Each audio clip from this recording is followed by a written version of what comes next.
ఓం నమో వెంకటేశాయ. British వారు ఎందుకు తిరుమల దేవాలయాన్ని టచ్ చేయలేకపోయారు? ఇది ప్రశ్న.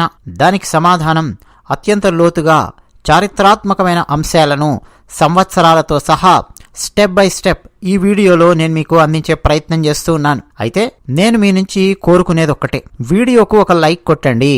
మీరు ఒక లైక్ కొట్టడం వల్ల మాకేమీ అదనంగా డబ్బులు రావు. పైగా నేనేమి నా అకౌంట్ నెంబర్లు ఇచ్చి గూగుల్ పే నెంబర్లు ఇచ్చి మీ నుంచి నేను ఏనాడు డబ్బులు అడగలేదు, ఏమీ అడగలేదు. సంవత్సరాల తరబడి నుంచి మా ఛానల్ చూస్తున్నటువంటి వాళ్ళు ఉన్నారు కదా. నేను అడిగేది ఒక లైక్ కొట్టండి, మీ అభిప్రాయాలు కామెంట్ సెక్షన్లో రాసి మాతో పంచుకోండి. స్పందించడం చాలా చాలా కీలకం. అలాగే కామెంట్లో ఏం రాయాలో అర్థం కావట్లేదండి అని అనుకునేవాళ్ళు ఓం నమో వెంకటేశాయ అని చెప్పి రాయండి. ముందుగా ఒక్క ప్రశ్న వేస్తానండి. మన దక్షిణ భారతాన్ని చోళులు, చాళుక్యులు, విజయనగర రాజులు, సాళ్వ వంశము, తుళువ వంశము, అబ్బో చాలా చాలా మంది పరిపాలించారు కదండి. పల్లవులు పరిపాలించారు కదా, పాండ్యులు పరిపాలించారు, ఎందరెందరో పరిపాలించారు. తిరుమల విషయానికి వస్తే, తిరుపతి విషయానికి వస్తే యాదవ రాజులు పరిపాలించారు. చాలామంది ఉన్నారు రాజులు. మరి తిరుమలలో ప్రసాదాలను అమ్మాలి అని చెప్పి శాసనం చేసినటువంటి వాళ్ళు ఎవరు? ఏ వంశానికి చెందిన రాజులు? కామెంట్ సెక్షన్లో రాయడానికి ప్రయత్నం చేయండి. సమాధానం ఇదే వీడియోలో నేను చెప్పే ప్రయత్నం చేస్తాను. నేను చెప్పిన తర్వాత వచ్చి కామెంట్లో రాసి కావాలని నాకు తెలుసు అట్లా చేయకండి. మీకు తెలిస్తే సమాధానం రాయండి, లేదు తెలుసుకునే ప్రయత్నం చేయండి. ఇక విషయం లోపలికి వెళ్దాం. బ్రిటిష్ వారు తిరుమల దేవాలయాన్ని ఎందుకు టచ్ చేయలేకపోయారు? ఈ ప్రశ్న మనం వేసుకున్నప్పుడు అసలు టచ్ చేయలేకపోయారా, టచ్ చేశారా? టచ్ చేయాలి అని చెప్పి అనుకుంటే ఏమన్నా శక్తులు అడ్డగించాయా? లేదు టచ్ చేసి చేయనట్టు టచ్ చేశారా? వ్యూహాత్మకంగా టచ్ చేశారా? అసలు ఏం చేశారు? ఇట్లా చాలా చాలా ప్రశ్నలు ఉత్పన్నమవుతాయి.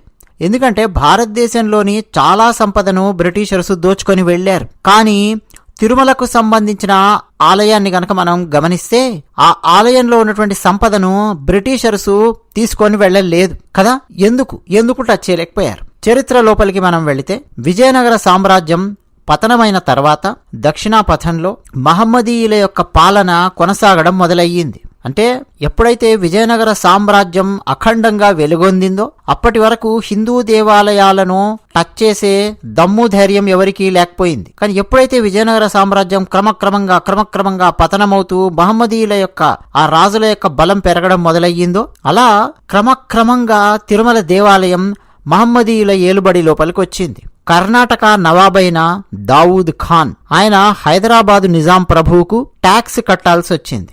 ఆ ట్యాక్స్ కట్టడం కోసం తిరుమల ఆలయం మీద పన్నులు విధించడం మొదలుపెట్టాడు. సో ఆ వచ్చే ఆదాయం కోసం, అంటే తిరుమల ఆలయం నుంచి వచ్చే ఆదాయం కోసం, ట్యాక్సుల ద్వారా వచ్చే ఆదాయం కోసం మహమ్మదీయులు మరోపక్క మరాఠాల మధ్య గొడవలు, యుద్ధాలు అవన్నీ చాలా చాలా జరిగాయి. అయితే 1740లో మరాఠా ప్రభువు ఆలయాన్ని స్వాధీనం చేసుకుని ఆలయాన్ని రక్షించి తిరుమల శ్రీ వెంకటేశ్వర స్వామి వారికి ఎన్నెన్నో అమూల్యమైన కానుకలు, ఆభరణాలు సమర్పించాడు. ఆ తర్వాత క్రమక్రమంగా 1801 సంవత్సరం వచ్చే నాటికి తిరుమల శ్రీ వెంకటేశ్వర స్వామి వారి ఆలయము ఈస్ట్ ఇండియా కంపెనీ వాళ్ల చేతుల్లోపలికి వచ్చింది. ఈస్ట్ ఇండియా కంపెనీ అనగానే బ్రిటిషర్స్ అని చెప్పి మనం అర్థం చేసుకుంటే చాలు ప్రస్తుతం. ఇక కంపెనీ చేతుల్లోపలికి రాగానే తిరుమల ఆలయం నుంచి ఎట్లా లాభాన్ని పొందాలి, అసలు ఏం చేయాలి అని చెప్పి ఆలోచించడం మొదలు పెట్టారు. నిజానికి ఈస్ట్ ఇండియా కంపెనీ ఇంకా పైపైన ఏం చెప్తూ వస్తుంది,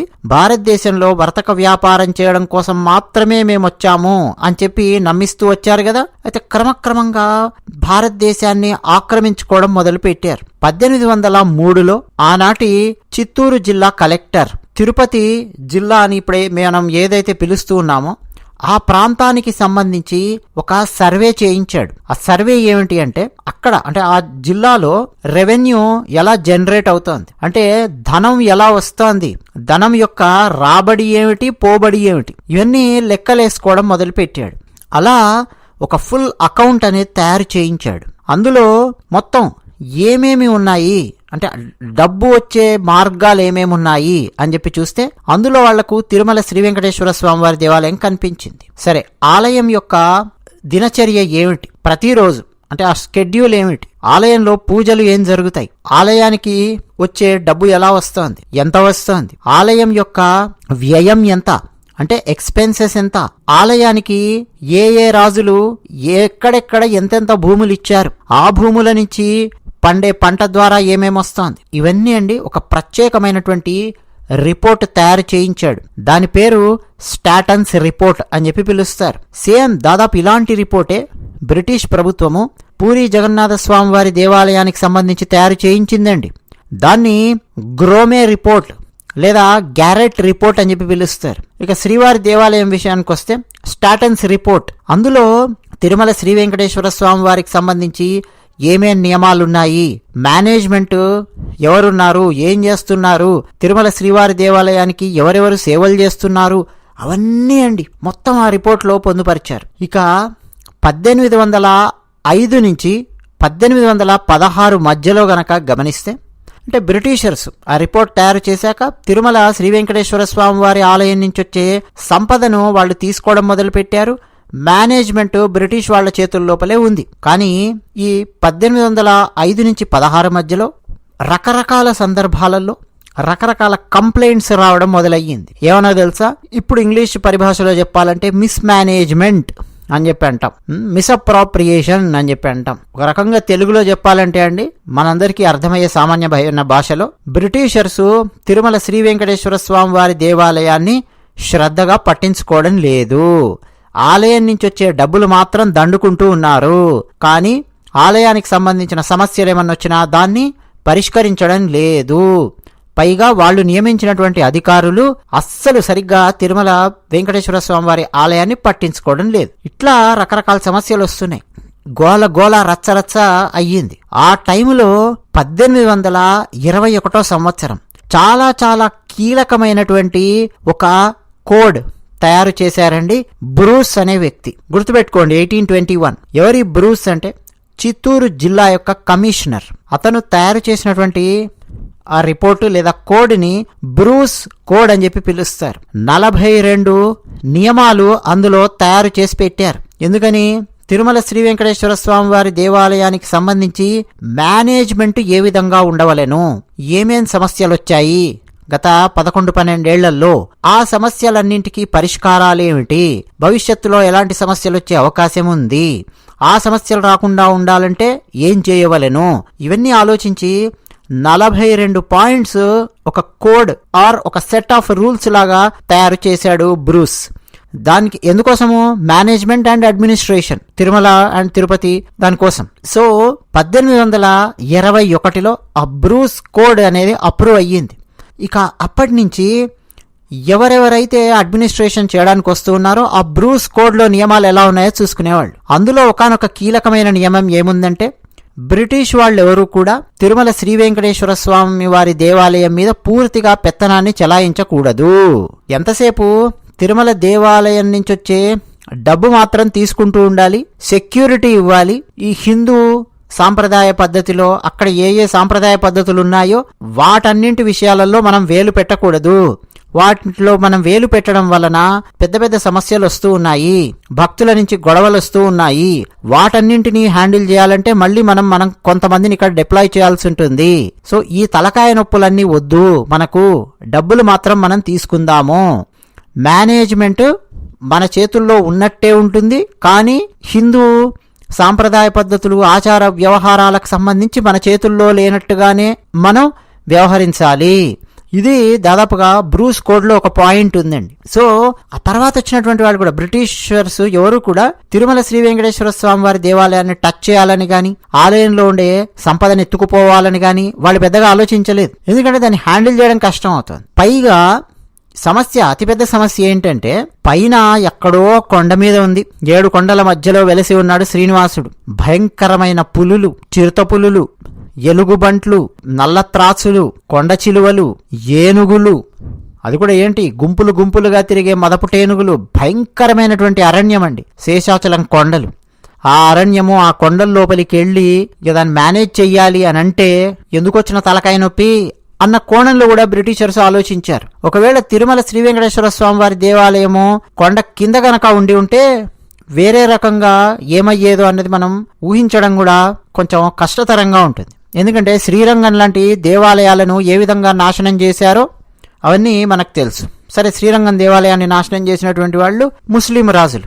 వీళ్ళని తక్కువ కాదండి, బ్రిటిషర్స్ ఎక్కడెక్కడ ఏమేమి ఆలయాలు ధ్వంసం చేశారో, ఏమేం చేశారో, ఎట్టెట్లా డబ్బు లాగారో అవన్నీ మనం ముందు మాట్లాడుకుందాం. మళ్ళీ తిరుపతి విషయానికి వస్తే, ఈ రూల్స్ అన్ని తయారు చేశాడు కదా, ఆ కోడ్ ప్రకారము తిరుమలలో ఉన్నటువంటి దేవాలయం యొక్క అడ్మినిస్ట్రేషన్ అనేది నడుస్తూ ఉండేది. సో డే బై డే ఏమేం జరగాలి ఏంటి, అలాగే భక్తులు వచ్చినప్పుడు ఏం చేయాలి, అక్కడున్న ఆచారం ఏంటి, సాంప్రదాయం ఏంటి, వాటిలో ఎక్కువగా తలదూర్చడాలు, వేలు పెట్టడాలు వీళ్ళు చేసేవాళ్ళు కాదు. అయితే వచ్చినటువంటి డబ్బు, హుండీలో పడేటటువంటి డబ్బు కావచ్చు, రకరకాల రూపాలలో స్వామివారికి వచ్చే కానుకలు కావచ్చు, డబ్బు కావచ్చు, మెల్లిగా వీళ్ళు ఏం చేసేవాళ్ళు అంటే ఆ రెవెన్యూను, అలాగే స్వామివారికి ఎవరెవరైతే భూములు రాసిస్తారో ఆ భూముల మీద వచ్చేటటువంటి రెవెన్యూని ఆనాటి జిల్లా కలెక్టర్ వసూలు చేసి ఆ డబ్బులో కొంత భాగంతో ఆ దేవునికి కావాల్సినటువంటి ఉత్సవాలు, అర్చనలు, భోగాలు అవన్నీ పర్యవేక్షిస్తూ జరిపిస్తూ ఉండేవాళ్ళు. మిగిలిన డబ్బును మొత్తం ఈస్ట్ ఇండియా కంపెనీ యొక్క ఖజానాలో చేరుస్తూ ఉండేవాళ్ళు. సో అట్లా తిరుమల దేవాలయాన్ని ఒక పద్ధతి ప్రకారం చాలా తెలివిగా పాలన చేస్తున్నట్టు చేస్తూ చాలా డబ్బులు వాళ్ళ ఖజానాకు తరలించుకొని వెళుతూ ఉండేవాళ్ళు. 1830లో ఉన్నటువంటి లెక్కలు మన దగ్గర ఉన్నాయండి. ప్రతి సంవత్సరం ఆ కంపెనీ స్వామివారికి చేయాల్సిన సేవలు, ఉత్సవాలు, అర్చనల కోసం అన్ని మొత్తం ఖర్చు చేసిన తర్వాత ప్రతి సంవత్సరం 1,00,000 రూపాయలు ఆనాడు వాళ్ళకు మిగులుతూ ఉండేవి. 1,00,000 రూపాయలు అని అంటే ఆనాటి లెక్కల ప్రకారము 1830 అండి మనం మాట్లాడుతున్నది. అంటే దాదాపు 200 సంవత్సరాల క్రితం 1,00,000 రూపాయలు అంటే ఇప్పుడు ఎంత అయ్యి ఉండొచ్చు ఒకసారి కామెంట్ సెక్షన్లో రాయండి.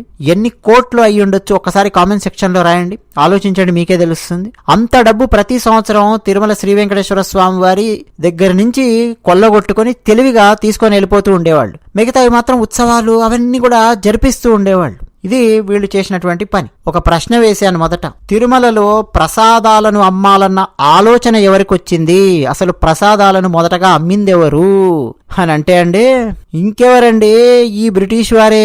మన హిందూ రాజులెవ్వరూ కూడా తిరుమలలో ప్రసాదాలను అమ్మాలి అన్నటువంటి ఆలోచన చెయ్యలేదు.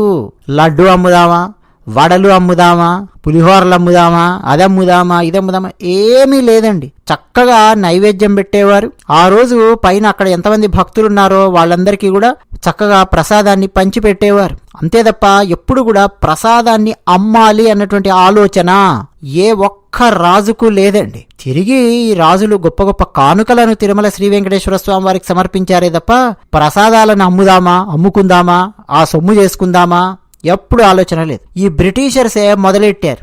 అది కూడా అమ్మో పులిహోర అయితే కష్టం కదా, భక్తులు కొండ కిందికి దిగేలోపే పాడైపోతుంది, ఏం చేయాలి, గట్టిగా వడలు తయారు చేయించేవాళ్ళు. వడలైతే 2 వారాలు 3 వారాలు ఉంటాయి, ఎక్కువ కాలం నిల్వ ఉండేటటువంటి ప్రసాదాలు ఏం చేస్తే బాగుంటుంది, దానికి ఎంత ధర పెడితే బాగుంటుంది, ఇదనమాట బ్రిటిషర్స్ యొక్క ఆలోచన. ఇక అక్కడి నుంచి అండి అలా అలా అలా ప్రసాదాలను తిరుమలలో అమ్మడం కూడా మొదలయ్యింది. ఇప్పుడు లడ్డూలు, వాడ ఇవన్నీ మనం కొనుక్కుంటూ ఉన్నామంటే దానికి మూల బీజం వేసింది బ్రిటిష్ వారు.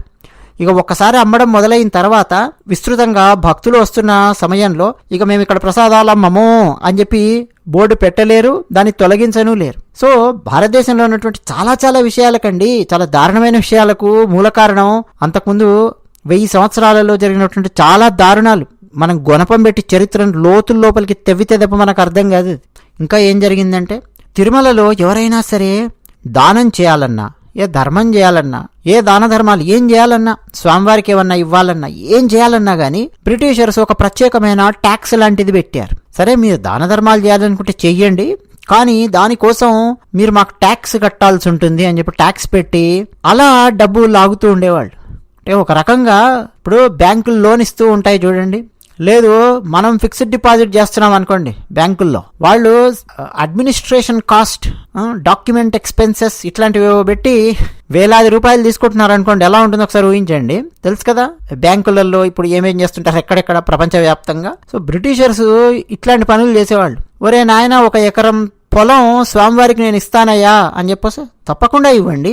మీరు 1 ఎకరం పొలం ఇవ్వాలనుకుంటున్నారు కదా, దాని మీద ఇన్ని 100 రూపాయలు బ్రిటిష్ ప్రభుత్వానికి చెల్లించండి అని చెప్పి తీసుకుంటూ ఉండేవాళ్ళు. ఆ డబ్బంతా కూడా వాళ్ళ ఖజానాకు తరలించుకొని పోతూ ఉండేవాళ్ళు. అయితే ఒక పెద్ద రగడ లేదా ఒక పెద్ద రభస ఇంగ్లాండ్లో ప్రారంభం అయ్యింది. అక్కడి నుంచి ఒక ట్విస్ట్ తీసుకుంది. బ్రిటిషర్స్ యొక్క అడ్మినిస్ట్రేషన్. ఏంటి ఆ రభస అంటే, క్రైస్తవ మిషనరీలు కూడా ఈ ఈస్ట్ ఇండియా కంపెనీతో వచ్చాయి.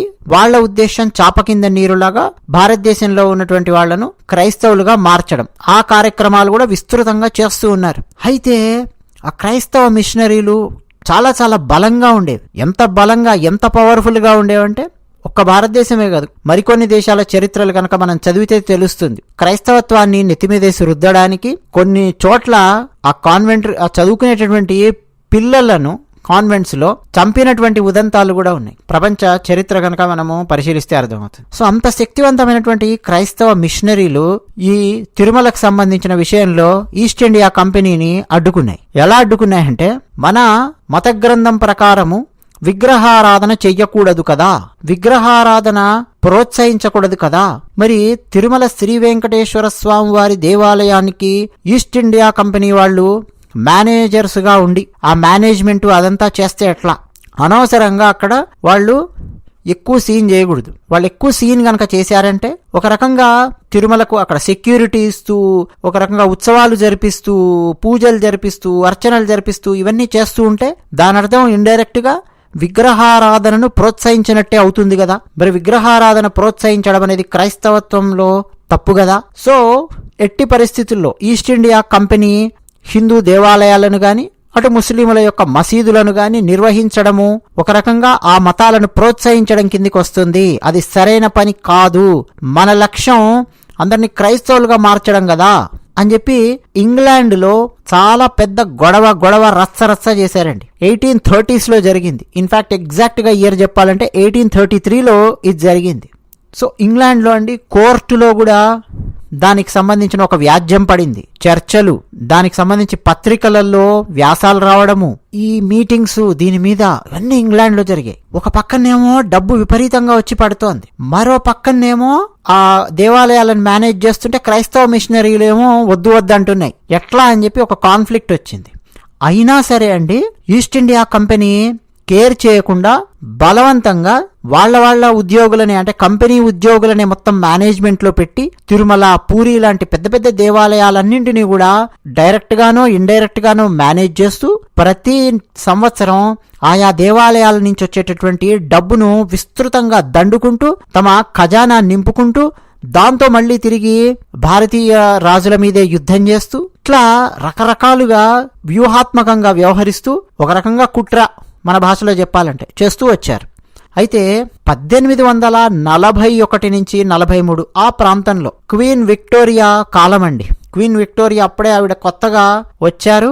ఆమె డైరెక్ట్ గా ఒక శాసనం లాంటిది చేసింది. హిందూ మత సంస్థలలో జోక్యం చేసుకోకూడదు అని చెప్పి చట్టం చేసింది క్వీన్ విక్టోరియా. ఎందుకంటే క్వీన్ విక్టోరియాకు ఈ క్రైస్తవ మిషనరీలు అన్ని కూడా ఇంగ్లాండ్ లో ఇంకా బాగా చెప్పాయి. ఏమండి, తిరుమలలో అక్కడ పెద్ద దేవాలయం ఉంది, పైన కొండ మీద డబ్బులు వస్తున్నాయి కదా అని చెప్పి వీళ్ళు మేనేజ్ చేస్తున్నారు తప్ప ఇండైరెక్ట్ గా హిందూ మతాన్ని ప్రోత్సహిస్తున్నారు, అంతే కదా, అది తప్పు కదా.